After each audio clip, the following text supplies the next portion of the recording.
Hey everyone, it's Sally Estlin from Magic Mike Moments, and today I'm super duper excited to sit down and have a good old chinwag with Jo Watson, who's lives in Bega in Australia. Hey Jo, welcome to Magic Mike. Hello, thank you so much, Sally, for inviting me. I'm super excited too. I met Jo a few years ago. We were both pillar practitioners doing training together. Jo lives in Bega, as I said, and she is the Pets Behaving Badly girl. You help hundreds of people each year tame their wild beasts, meaning their pets, including dogs, cats, chickens, and horses. So you speak to business groups each week on the topics of anxious pets, working from home with pets, which is a big one, and toilet habits. Oh my God, I've still got PTSD from my dogs. And you're available to speak at corporate events. I can help you with that, Pat. Oh, yes. Well, I don't have any dogs now, but oh my goodness, I had years of that. So you're known all over the world for dealing with pets behaving badly, getting them to pee outside. Oh, yes. And enabling business owners to work from home without stress. You're easily found on Google via Karm Animals Australia. So welcome, Jo. Pets Thank you so behaving much. badly, Queen, hey? I've got to say, that's got to be a huge issue, is dogs peeing everywhere. Or, Mhm. or cats as well. So Yeah, yeah, I I know. had one lady who was having difficulty because her cat decided not to use the litter tray anymore, and she was using her doona cover. Because So, that really gets stuck in the fabric and it gets stuck up your no, nose. she was washing her doona and doona cover about 3 or 4 times a week, and that's just not sustainable in No, my it's book. not. And I'm going, it's bringing me back PTSD from going into smelly places where cats have done that. Yeah, That yeah, stench is like, yeah. how do you change that? How do you fix that, Jo? Well, we just had a session and we only needed one session for that one. And she was decided that no, it was good. Back to the litter tray. So, like, what do you do in your sessions to help them? I talked to the person and it's about the animal. And so we do some pillar testing, which is a bit like kinesiology muscle testing, Mhm. and asking the person questions and stuff and chatting about all the issues and things and finding out what emotions might be attached to that, what Mm, stages of their life they're at, what areas of their life that it's linking into, and when it all started, when the issue actually started. I love that. So, you are a pillar practitioner and you take pets and animals through the pillar code. Yeah, And Chris, everything is, emotions underpin so much of our behaviors, don't they? And yeah, the same for pets. And pets are incredibly sensitive, or animals are incredibly sensitive. So they yeah. absorb a lot of our stuff. It's like, Yes, we can't yeah, blame them for everything when they're doing it for a reason. And so you're like a detective and uncover what the reason is why yeah, they're. yeah. But to people who don't know about energy or aren't that open to energy, but are very open to their dog peeing outside, they that to them it's kind of like, oh, she had a discussion with me and the dog stopped doing the wrong thing. It was like magic, which I love. I love that it feels like magic to them, but it's such a nice feeling. It's good. Yeah, wow. So, yeah, wow, fantastic. Because I'm just thinking right now of so many people I know with pets. It could it could do with your help because it's just like it. Is it hard to retrain them to wee outside? I don't train them. It's just removing it's removing the barriers or the blocks or the reasons why they're Yeah, anxious or upset and they need to pee inside. Animals are here to help us on our journey with our journey. yeah. And they often try and take a lot of or they do try and take the negative stuff out of us, but that can then result in bad problems for them as well. But if they're having trouble working out what we need, then that can create all, different emotions in them. Because, like if somebody comes in grumpy, you might ignore that and just be able to continue on your happy day, or it might really affect you and you take on some of their grumpiness. Animals are a bit like that too, and they can take on our emotions as well. So if that emotion then is causing a block and then that is stopping them from progressing, then that could be why they're asking for help, in which the only way that they can do that is by peeing on the carpet. Yeah. So you're clearing their blocks. So Mm. to, not retraining, but clearing the things that are blocking them or the emotions that are getting in the way, or what's actually, well, you discovering what's actually that is the root cause. That's so cool. So, you how did you get into all of this? I'd love to know a little bit about you, a little bit about your journey, some of the things that you've learned along the way, and how did you end up doing this? Well, I've always had animals around. I've been around animals all the time. I grew up on a farm, and so animals were just a part of my life. And then I started. I moved away from the farm, but still had animals in my life. But you know how you do stuff and things happen, and you just don't bounce back as well as you used to. And so I felt like I needed to be refreshed and stuff. So I started looking for alternative medicine because visits to the doctors were just not getting it anymore. Yeah. And so yeah, I started looking around and I found the pillar code and I had such a wonderful experience with it. I decided to become a practitioner. And during the training, I asked whether or not this could be used with animals as well. And so I was told, yes, it could be. And so that was great. I came home and I practiced on my 3 horses and 3 dogs and 2 cats and the 25 calves that we had at the time. And 25 calves, get out. yeah. Yeah. Well, we have 40 acres, so we've got a bit of room. 40 acres, wow. So, just do you want to share a little bit more about the pillar code? Like, we both were practitioners together. It's a number of years ago now, but it's a journey of healing. So do you want to describe it in a little nutshell for people and how it can help their pets? It's kind of difficult to explain in that it is working with energy and working with people's energy, but it does work out the blocks that you have in life and that you're meeting that is stopping you from just growing and being the best that you can be. I heard somebody say once that it was just sorting your shit out. So, it's so true. I mean, like we were just saying that animals have these blocked emotions, or it's getting to the root cause of stuff. And I think that journey of healing is very powerful, and particularly on animals because they're so sensitive.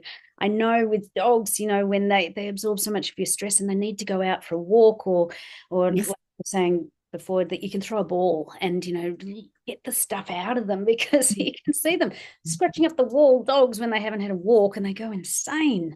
Right? But it's also a message to us that we probably should go out for the walk too and just get some fresh air into our lungs and a little bit of exercise and stuff, and away from the computer for a little bit. So yeah, and again, it doesn't, like us, it doesn't have to be for hours and hours. It can just be a 30-minute walk or even a 15-minute walk if you do that a couple of times a day. Yeah, it's really good point, because that helps reset the energy, get you more grounded and anchored down. So Jo, I've known you for a little while now. What do you think is your superpower? Why do you think people are drawn specifically to you? What's the essence? I think it's my connection with animals that they like. I've always been able to pick up things from animals, but people have always discounted it and told me, oh, don't be silly. Like, there's been horses that have had sore shoulders that have had vets to them, and no, there's nothing wrong with that. I thought, well, I'm going to put a rug on it tonight because I think it's got a sore shoulder. And oh no, it doesn't like rugs. So I put a rug on it and it liked the rug because it had a sore shoulder. And it had it for about 3 or 4 days, and then it didn't want the rug on anymore. So so you're intuitive. You're picking up on the needs of the animals. See, I do that with people. Like, I now know that that's what it's called, but then back then I didn't know that was. Yeah, you just sensed it. And I was doing the same thing. I would just, like, I'd be training someone in the gym and go, oh, have you got a sore right hamstring? And they go, yeah. And then it would be something else, and you just pick up on it. So yeah. We don't need, that's the thing, you're just sensing it. You don't need to put big labels on it. But I love that. So what do you think is the biggest issue facing your clients? And your clients are probably the people for the pets? I don't know. Yeah. We still have, there's a lot of people out there that just think pets are just animals. And they're right in that they are animals, but it's taking a while for people to work out that they're here to help us and to help our journey, and we can find things that assist us by helping them. So yeah, and some people are picking up on that they're here to help us, but they're taking it to the extreme and treating them as little people, which can be good, but it can take it too far. And a dog still needs to be able to be a dog, and a cat still needs to be able to be a cat, and a horse still needs to be able to be a horse. But, they can be dressed up and played with if they like that. That's not an issue then, and taken around in a pram, as long as they get time to be a dog or a cat. I haven't seen a horse in a pram, but if you do, then I give haven't them seen time a to run horse. around a paddock as well. Yeah.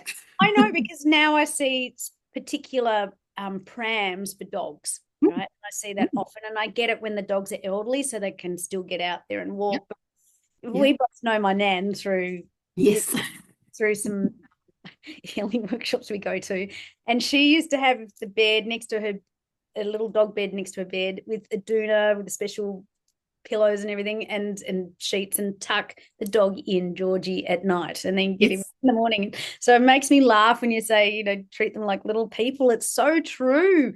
I mean, And tucking Georgie in is fine as long as Georgie's not overheated and being almost dehydrating overnight. So it still has to be done with a bit of a sense of common sense, a grain of common sense. Yeah, but I know now I'm having flashbacks to when we had conditioning, doing biology at school, and we had little ducks, and we had to condition the ducks to us. And people, the girls, because we were all sort of teenage girls, would take the ducks to bed and then sleep on them, and then some would actually roll over and suffocate them. It was terrible. oh no, oh no, that happened too. My mum used to work in a retirement village, and an old lady took her brand new kitten to bed, and in the morning it was suffocated. But I understand the desire to cuddle them and be really affectionate. Yes, I can understand It that. is. It is like having a little doll or whatever. So Mm. I But get. so much better than having a doll. Yeah. Oh my God. I mean, unconditional love that you get from pets, right? It was like crazy. I really Yeah. love that issue, though, that the biggest issue is that understanding that they're here to help us on our journey, and sometimes not fully getting that. Yeah. So, what would be your top tips to help people navigate through, understanding their animals better, or getting that better connection with them? Stop thinking they're dumb. Right. Oh, Because oh, I love that. they're dumb in that they can't speak, like they're mute, but Yeah. they can still bark and meow and stuff. But yeah, no, they're highly evolved, highly intelligent Yeah. beings that have offered their services to us whilst we're here on Earth. And we should be so honored and thankful and grateful to their presence. Yeah. Um, Yeah. I love that. That's giving me goosebumps. It's so true. yeah, Because they are a gift. They are a gift to us to total. to Mhm. understand ourselves better, and also, I mean, because they have this unconditional love. It's Mhm. Yep. yeah. What And what? they know that they know before they get here that there's going to be some bad things happen, and they still say, yes, I'm up for it because I want to help this person. It's just amazing. It's It's just amazing. You think of all of those hero stories where the dogs or whatever pets are still loyally waiting for their owners in very dangerous situations. And yeah, I'm getting goosebumps all over me. Wow. So what's another tip? So stop thinking that they are dumb. What else would be a good tip to help to understand the true power or connection with animals? just try and put yourself in their position. Yeah. Like, I know that lots of dogs are kept outside at night during the winter, and some of the winter places get really cold, and they only have they don't have a rug on, or they don't have a bed that they can curl up and get out of the wind on. And some dogs don't want that. I get that. But Yeah. they're usually the ones that have got the really, really thick coats. Yeah. And they're the ones that you don't see much of during summer because they're trying to find a cool spot. But there are a lot of dogs that are outside because they're just dumb animals, and that's what they're used to. But they at least, particularly when they're getting older, they either need to be fed a lot of food to keep up and be able to be warm in those conditions. Or older ones just need a trampoline bed and a blanket and maybe one rug, just so they can breaks the wind. It doesn't have to be, they don't have to dress them up like the Michelin Man or anything. But yeah. I know. It reminds me because I've done a few trips up to Canberra, and on the way, on some really hot days, there's all these sheep and there's no trees. Like there's just no shade whatsoever. And I think, how do they survive? Because some of the temperatures we get are really hot. You'll notice that they're not moving around a lot. Yeah. With the 4 inches of wool, they're fine if they don't move. Is that right? They can keep a homeostasis of a very good, they're still warm, but they're not, when they're out in 40-degree heat, they just don't move. Or they're walking really, really, really slowly. So that is how they do that. Oh, fascinating. What about cows? Yeah, I don't know what the cows do. Hang on, you're in Bega territory.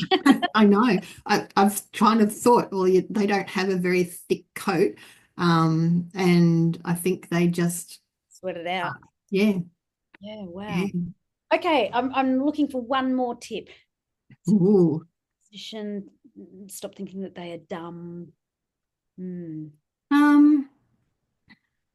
Oh, there's so many. Which ones are prophetic? Everyone needs an animal in their life, I reckon. Even if it's just, well, I was going to say even if it's just a goldfish, but I wouldn't be able to get an emotional bond with a goldfish. So, but other people can because they love them because they're very calming. So yeah, no, put goldfish back on the list as well. Yeah, no, I like aquariums and stuff. They're really good. Yeah, everyone needs an animal in their life. Fantastic. Yeah. I love particularly with those people that are living at home by themselves. Yes, particularly if you're on your own. I love it. But that might mean you need two so that they don't get lonely when you're out at work. Maybe. Yeah, I love that because that's what I did with my dogs actually, because the first one was before I had kids, then thought it was a child, and then I had to get a friend so that it could realize that. I do that with horses. Oh, yeah, I used to have about 10 horses here. I'm now down to 3. Wow. So over your journey in life, I have a little mantra: let go, step up, and be more. What do you think you've let go of, and where have you really stepped up in your life just to be more of your authentic self? I found it really difficult, but I have my biggest the biggest area I've been working on is letting go of anger. Really? Oh my goodness, I could never see you with any. Really? Wow. Yeah, I without trying, I can hold on to grudges and for eons. Because I remember that in 1972 you said, and you're like an elephant. You never forget. Wow. Yeah. So I have let go a lot of that, and I've also let go of being the person in the family that remembers all of those things, what happened in 1972 and 1983 and stuff. And people were wondering whether I was starting to have dementia. I said, no, I'm just letting my grudges go. I don't care what you did anymore. Encyclopedia for the family anymore. Oh, that's awesome. Yeah. Where do you reckon you've stepped up the most in your life? I think I am still stepping up, talking to people about their animals and how to help their animals. Because there are a lot of people that I talk to that just think, why are you doing that? Yes. Yeah, I mean, absolutely. Other than the anger part, I get the encyclopedia bit because you have so much knowledge. It's incredible. I think also with your confidence of just getting up and because with the pillar code, it's saying that you're doing it with the animals, right? So it's taking it at that next level and having that confidence to just get up and say, yeah, but this really works. So cool. And animals don't have a hidden agenda, whereas like talking to people and taking a person through some energy work, they can feel it or not feel it, depending on whether they want you to be right or them to be right or whatever. But animals don't have that agenda. Love at that. all. So if they walk away and they're not limping when they walked to you, they were limping, then, you can't really say that, oh no, they're just pretending.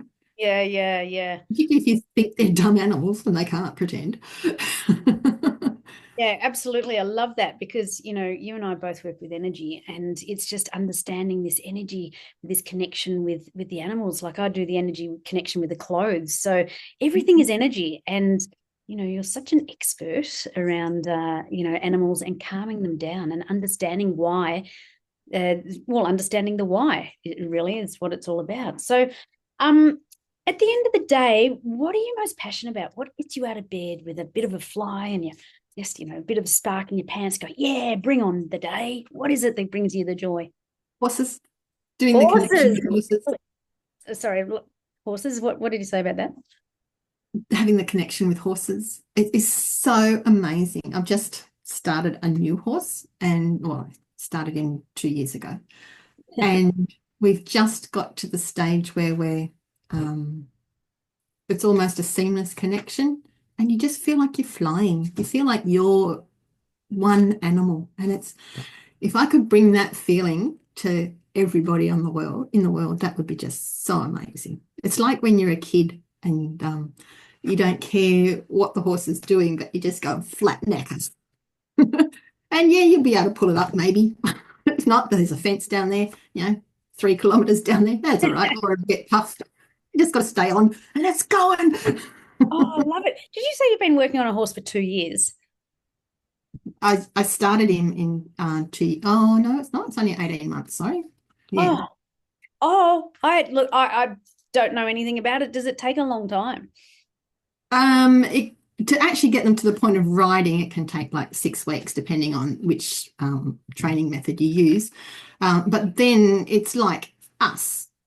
They're learning whatever you want to do, they're learning throughout their life and stuff. So this one I took really slowly and only and in the first year, if I rode him 50 times, that probably was, I'm exaggerating, but this year, so from July last year to June this year, would have been less than 50 times. But since then, I've been riding him.